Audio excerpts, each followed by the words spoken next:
Here is a step-by-step guide to navigating the Social Security disability process. My name is Caitlin Wildonor, and I'm an attorney who helps disabled clients obtain their disability benefits as quickly as possible so they can focus on getting better.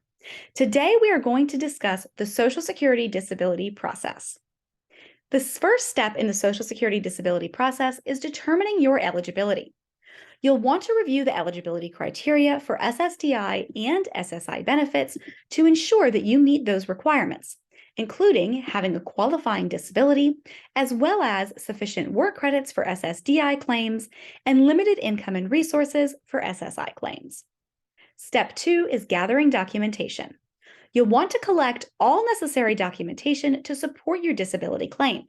This can include medical records, test results, treatment history, work history, and any other relevant evidence. If you cannot collect the medical records yourself, be sure to have a complete list of all of the providers you've seen for your conditions, including all doctors, clinics, and hospitals. Step 3, start the application process. You can complete the Social Security disability application online, by phone, or in person at your local Social Security office. You want to provide accurate and detailed information about your conditions, your work history, and any other required information.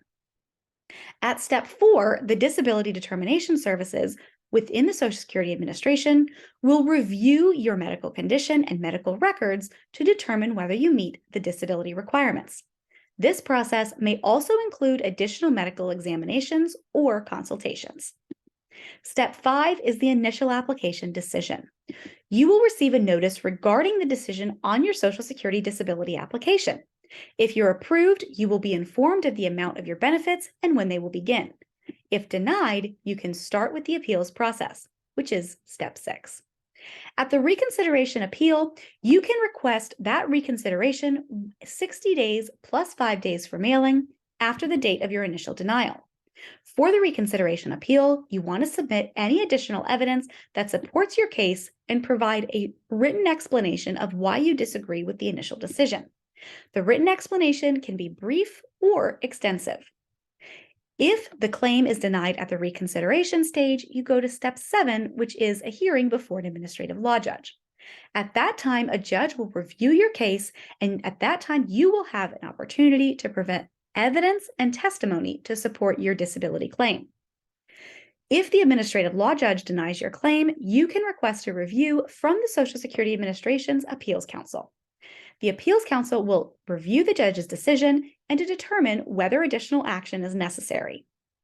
The final step is an appeal in federal court.